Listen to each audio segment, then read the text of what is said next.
গত বছর মকর সংক্রান্তির দিন তৈরি করা এই ভিডিও। আজকে কোনো কারণে ব্যস্ততায় বা কোনো বিশেষ আর ভুলবশতই হয়তো আর শেয়ার করা হয়নি, তাই আজকে আবার শেয়ার করে নিলাম। সামনে তো আসতে চলেছে আবার আরেকটি মকর সংক্রান্তি।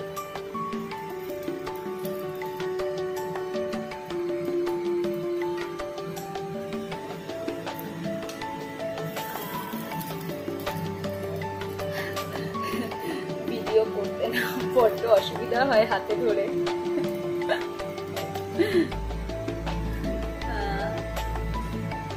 আমি পাটিসাপটা তুলি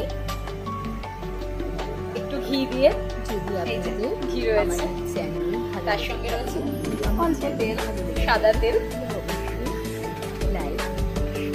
তার সঙ্গে তৈরি হয়ে যায় এই সুস্বাদু পাটিসাপটা।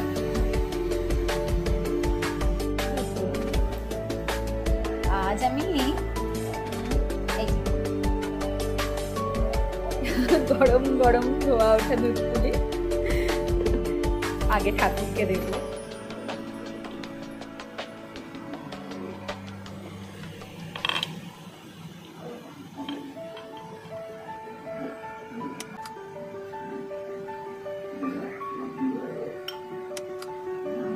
এবার আমার দুধ পুলিগুলো পুরো বোমের মতন হয়েছে, তবে আমি সাজেস্ট করব যে দুধ পুলির যে চালটা, সেই চালটা সেদ্ধ চাল তো হবেই, ভালো সেদ্ধ চাল, সেটা এমনি দোকান থেকেই কেনা ভালো। মানে আমাদের এখানকার দোকান ভালো দোকান। লাগলে একটা লাইক করবেন, কমেন্ট করবেন, আর থ্যাংক ইউ ফর ওয়াচিং। আপনাদেরকে জানাবো কেমন হলো।